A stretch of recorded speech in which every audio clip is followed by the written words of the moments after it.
नमस्कार दोस्तों, स्वागत है आप सभी का हमारे YouTube चैनल पे। आज है 23 जनवरी 2026। आप सभी लोगों को बसंत पंचमी की ढेर सारी शुभकामनाएं। दोस्तों, आइए जानते हैं मायावती जी से जुड़ी 15 बड़ी खास और बेहद अहम खबरें, वो भी सिर्फ कुछ ही मिनटों में। दोस्तों, आज बसंत पंचमी पर बहन मायावती जी ने दलित और बहुजन समाज को लेकर एक ऐसा बड़ा और चौंकाने वाला कदम उठाया है जिसने राजनीतिक हलकों में नई चर्चा छेड़ दी है। दोस्तों, लेकिन उस फैसले की पूरी सच्चाई और उसका असली असर आपको वीडियो के बिल्कुल अंत में ही पता चलेगा। इसलिए दोस्तों, इस वीडियो को शुरू से आखिरी तक जरूर देखिए। दोस्तों, ये सिर्फ खबरें नहीं बल्कि बहुजन समाज के हक और सम्मान और भविष्य से जुड़ी बातें हैं। इसलिए अगर आप बसपा की सोच और आंदोलन से जुड़े हैं तो हमारे चैनल को सब्सक्राइब करें, वीडियो को लाइक करें और कमेंट में पूरे विश्वास के साथ बहन मायावती जिंदाबाद जरूर लिखें। दोस्तों, आज बहन मायावती ने अपनी पार्टी में बहुत फेरबदल किया है और सभी देशवासियों और प्रदेशवासियों को बसंत पंचमी की ढेर सारी शुभकामनाएं दी हैं। दोस्तों, इन खबरों को आप अपने रिश्तेदारों, दोस्तों के फेसबुक, इंस्टाग्राम, व्हाट्सएप पर जरूर शेयर करें ताकि ज़्यादा से ज़्यादा लोगों तक बहन मायावती जी के द्वारा किए गए कार्यों को सभी लोग जानें और ज़्यादा से ज़्यादा उनके राजनीतिक कैरियर के बारे में जानें। चलो शुरू करते हैं आज की 15 बड़ी खबरें। सुनिए। हाँ दोस्तों, ये खबर रोज़ाना आपको 8 बजे सुनने को मिलेंगी और आप सभी लोग 8 बजे देखना ना भूलें। चलो शुरू करते हैं पहली खबर। सुनिए पहली खबर। बहुजन समाज पार्टी की राष्ट्रीय अध्यक्ष और उत्तर प्रदेश की पूर्व मुख्यमंत्री बहन कुमारी मायावती जी ने आज लखनऊ में एक बहुत बड़ी और ऐतिहासिक सांगठनिक बैठक की। इस बैठक में उन्होंने उत्तर प्रदेश सहित पूरे देश के कार्यकर्ताओं को आगामी चुनावों के लिए पूरी तरह से तैयार रहने का संदेश दिया। मायावती जी ने स्पष्ट किया कि बहुजन समाज को अब अपनी ताकत को बिखेरने की जरूरत नहीं है, बल्कि एकजुट होकर सत्ता की चाबी अपने हाथ में लेनी होगी। उन्होंने कहा कि जिस तरह से विपक्षी दल केवल चुनाव के वक्त दलितों और पिछड़ों को याद करते हैं, उससे समाज को सावधान रहने की जरूरत है। मायावती जी ने विस्तार से अपनी बात रखते हुए कहा कि बसपा का उद्देश्य केवल सत्ता हासिल करना नहीं है, बल्कि बाबा साहेब डॉक्टर भीमराव अंबेडकर और मान्यवर कांशीराम जी के मिशन को आगे बढ़ाते हुए समाज के सबसे निचले पायदान पर खड़े व्यक्ति को मुख्यधारा में लाना है। उन्होंने कार्यकर्ताओं को निर्देश दिया कि वे गांव-गांव जाकर चौपाल लगाएं और लोगों को ये समझाएं कि बसपा शासन के दौरान उत्तर प्रदेश में कानून का राज कैसे स्थापित था और कैसे बिना किसी भेदभाव के विकास कार्य किए गए थे। मायावती जी ने सरकारी नौकरियों में हो रही कटौती और आरक्षण के साथ हो रही छेड़छाड़ पर गहरी चिंता व्यक्त की। उन्होंने कहा कि आज के दौर में जब महंगाई और बेरोजगारी अपने चरम पर है, तो केवल बसपा की नीतियां ही गरीब और मध्यम वर्ग को राहत दिला सकती हैं। उन्होंने जोर देकर कहा कि पार्टी अब युवा नेतृत्व को आगे बढ़ाएगी और संगठन में हर स्तर पर युवाओं को बड़ी जिम्मेदारियां दी जाएंगी।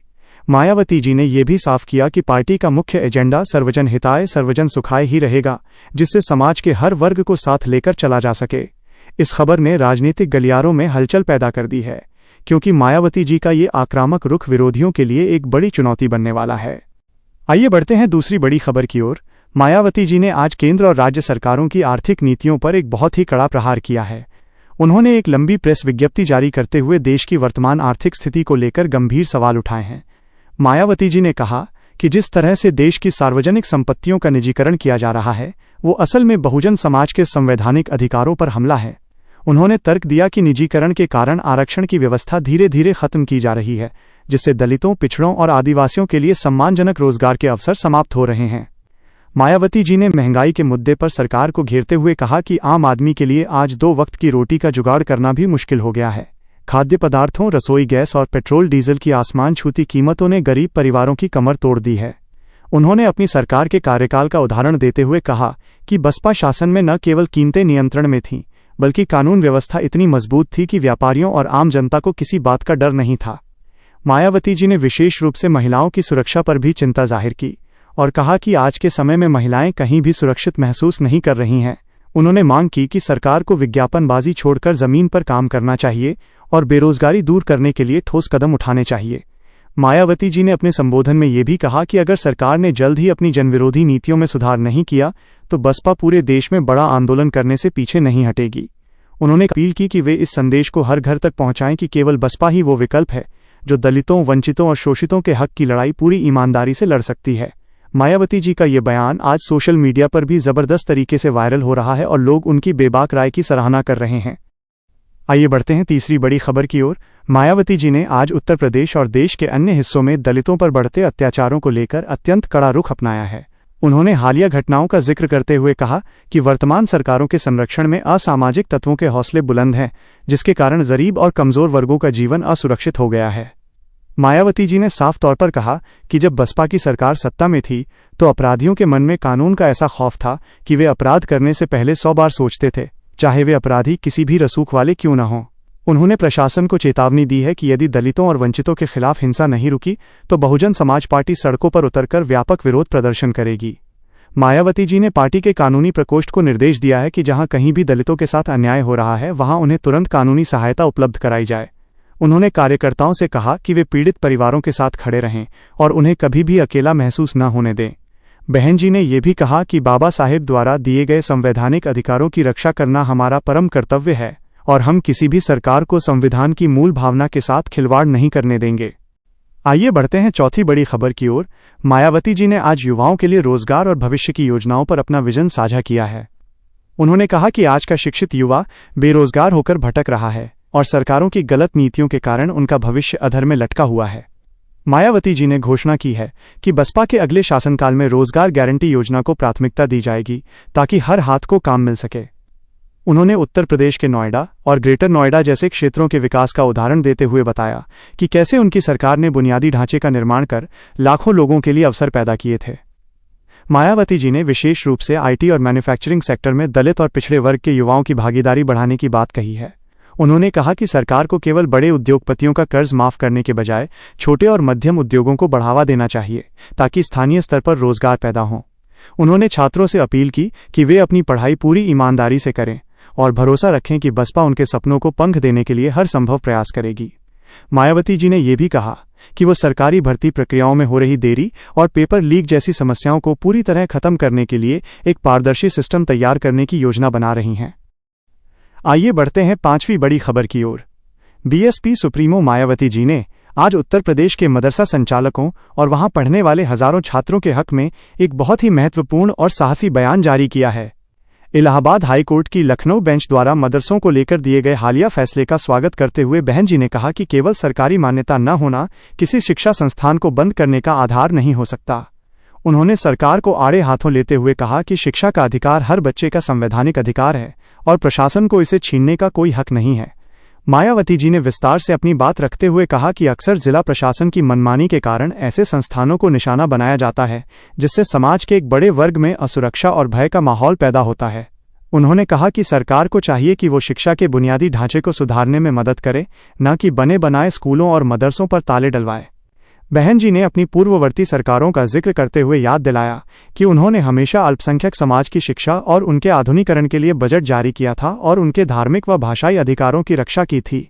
उन्होंने कार्यकर्ताओं को निर्देश दिया है कि वे अल्पसंख्यक समाज के बीच जाकर उन्हें यह विश्वास दिलाएं कि बसपा उनके साथ खड़ी है। और आइए बढ़ते हैं छठी बड़ी खबर की ओर।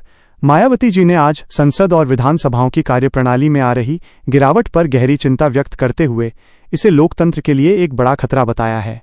उन्होंने लखनऊ में आयोजित ऑल इंडिया पीठासीन अधिकारियों के सम्मेलन के दौरान अपना पक्ष रखते हुए कहा कि जिस तरह से सदनों की कार्यवाही हंगामे और स्थगन की भेंट चढ़ रही है, उससे जनता के मुद्दों पर चर्चा करने का समय कम होता जा रहा है।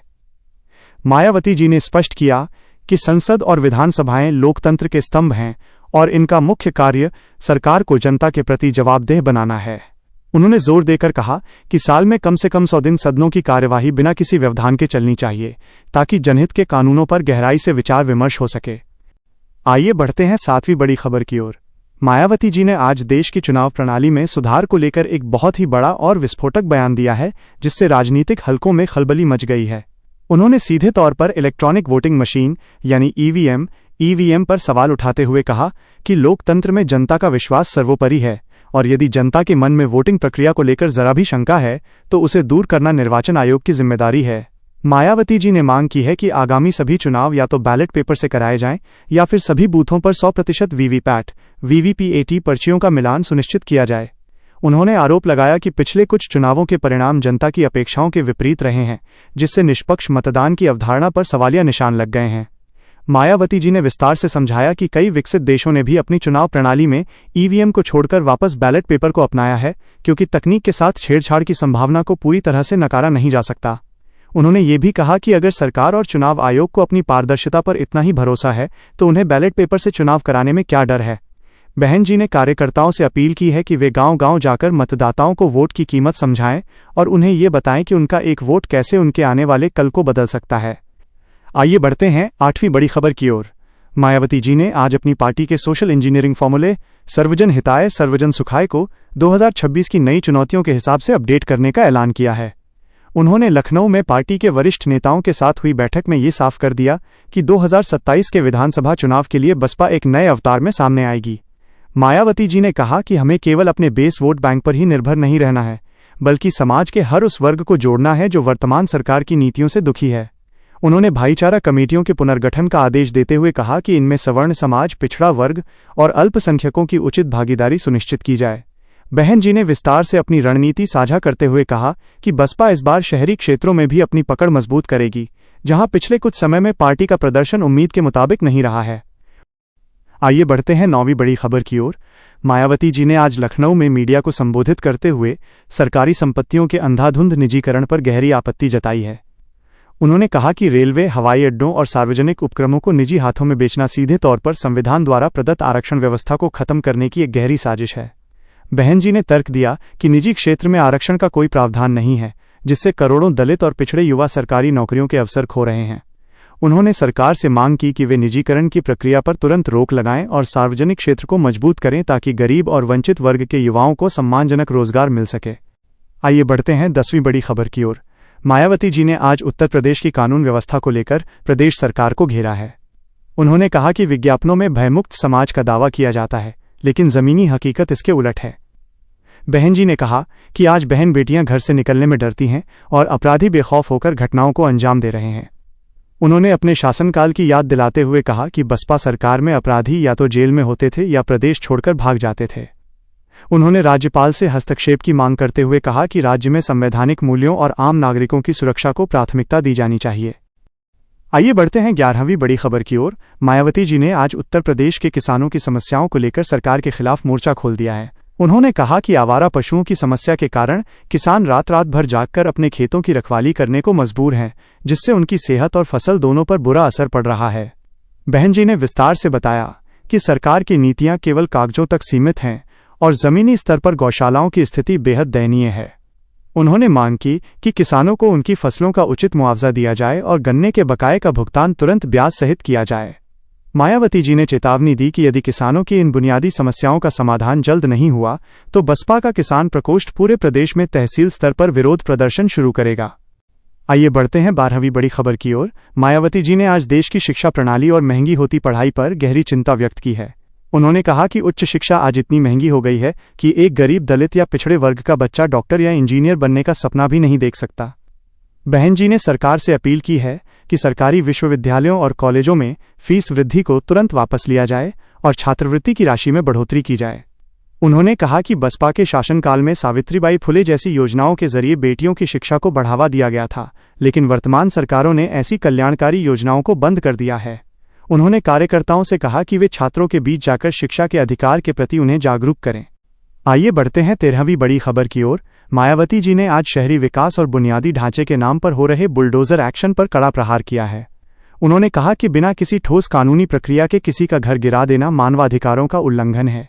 मायावती जी ने तर्क दिया कि अगर किसी ने अवैध निर्माण किया है तो उसके लिए जिम्मेदार अधिकारियों पर भी कार्रवाई होनी चाहिए जिन्होंने वो निर्माण होने दिया।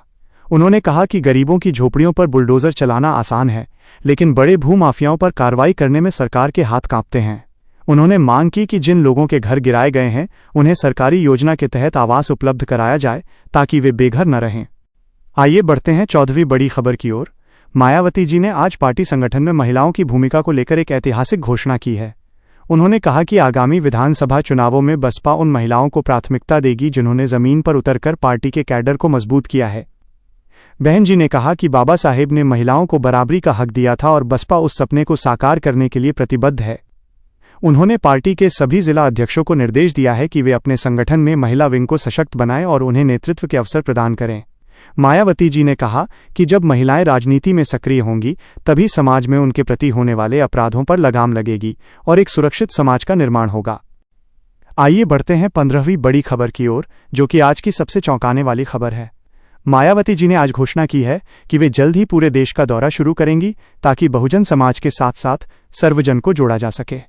इस खबर की पूरी सच्चाई ये है कि बहन जी ने अब सोशल मीडिया और डिजिटल प्लेटफॉर्म के जरिए सीधे युवाओं से जुड़ने के लिए एक विशेष टीम तैयार की है। उन्होंने कहा कि अब समय आ गया है कि बसपा की विचारधारा को आधुनिक तकनीक के साथ हर मोबाइल फोन तक पहुंचाया जाए। उनका ये कदम विरोधियों की उस रणनीति को फेल करने के लिए है जिसमें बसपा को शांत पार्टी कहा जा रहा था। मायावती जी का ये नया और सक्रिय अंदाज 2026 की राजनीति में एक बड़ा बदलाव लाने वाला है, जिससे बसपा एक बार फिर सत्ता की दौड़ में सबसे आगे खड़ी नजर आ रही है।